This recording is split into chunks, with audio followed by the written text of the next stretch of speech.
Hi hello friends, வாங்க இன்றைக்கி நம்ம மிளகாக்கறி சமைக்கலாம். மிளகாக்கறின்னு சொல்லுவாங்க, ஒரு ஏரியாவில் சிக்கன் சிந்தாமணின்னு சொல்லுவாங்க, எங்கள் ஊரில் மிளகாக்கறின்னு சொல்லுவோம். இப்போ அதுக்கு ஒரு வானலில் எண்ணெய் ஊற்றி கடுகு உளுத்தம்பருப்பு போட்டு தாளிச்சிக்கலாம். ஃபஸ்ட்டு தாளிச்சாச்சு. வரமிளகா இருக்குது இல்லைங்களா, அதை வந்து ரெண்டு ரெண்டாக கட் பண்ணி அதுக்குள்ளே உள்ள விதையெல்லாம் எடுத்துட்டு அதை சேர்த்துக்கலாம். கொஞ்சம் கருவேப்பிலையும் சேர்த்து இந்த அளவுக்கு நல்லா பொரிய விட்டுறலாம். ரொம்ப மிளகா கருகக்கூடாது. அப்புறம் ஒரு 4 பல் பூண்டு பொடி பொடியாக கட் பண்ணி சேர்த்துருக்கேன். இது எல்லாத்தையும் நல்லா எண்ணெயில் வதக்கலாம். நான் நல்லெண்ணெய் தான் சேர்த்துருக்கேன். நல்லெண்ணெய் சேர்த்தா தான் இது நல்லா டேஸ்ட்டு கொடுக்கும்.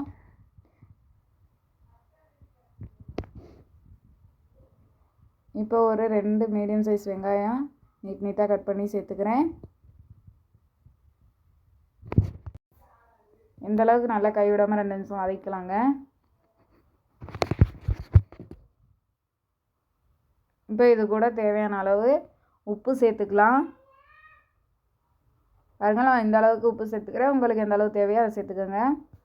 கொஞ்சமாக மஞ்சத்தூள் சேர்த்துக்கிறேன். அதிகமான மஞ்சத்தூள் சேர்க்க வேண்டாம், இதுக்கு டேஸ்ட் வராது.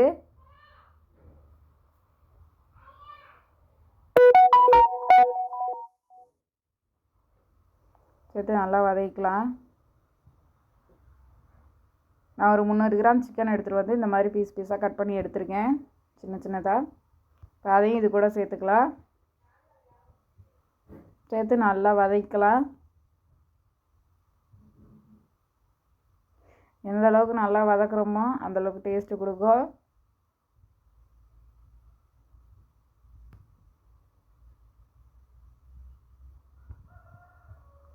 இப்போ இந்த அளவுக்கு நான் நல்லா வதக்கிட்டுருக்கேன். கை விடாமல் வதக்கணுங்க. அதுதாங்க இதில் கொஞ்சமாக பெப்பர் சேர்த்துக்கிறேன். தேவையான அளவு பெப்பர் சேர்த்துக்கலாம்.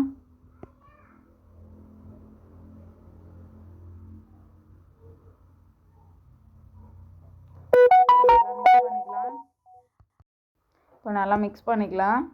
பெப்பர் எல்லா பக்கமும் சேர்கிற மாதிரி.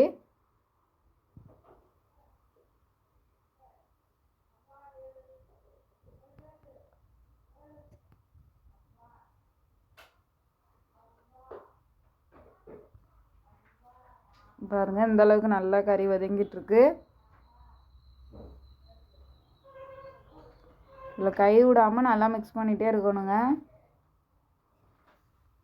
ஏன்னா தண்ணி எதையும் சேர்க்கல இல்லைங்களா, அதனால் நம்ம மிக்ஸ் பண்ணாமல் விட்டுட்டோம் அப்படின்னா அடி பிடிச்சிரும். இப்போ இது கூட கொஞ்சமாக சில்லி பவுடர் சேர்த்துக்கிறேன். உங்களுக்கு தேவையில்லை, அந்த மிளகா காரமே போதும் அப்படின்ற பட்சத்துக்கு சேர்க்க தேவையில்லை. எனக்கு கொஞ்சமாக காரம் தேவை, அதனால் நான் கொஞ்சமாக சில்லி பவுடர் சேர்த்துக்கிறேன். சேர்த்து நல்லா மிக்ஸ் பண்ணிக்கலாங்க. அதை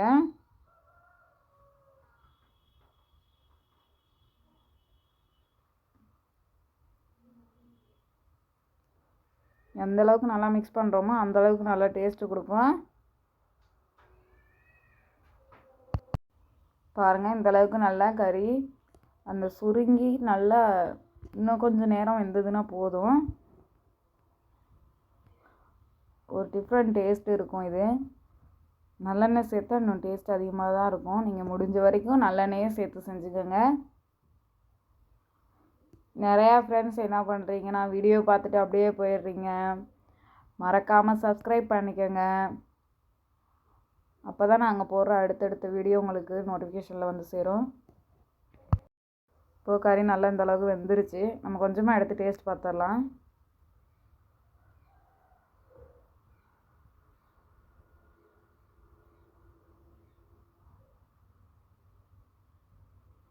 சூப்பராக இருக்குங்க. லைக் பண்ணுங்கள், ஷேர் பண்ணுங்கள், கமெண்ட் பண்ணுங்கள். நெக்ஸ்ட் வீடியோவில் பார்க்கலாம். பாய் பாய்.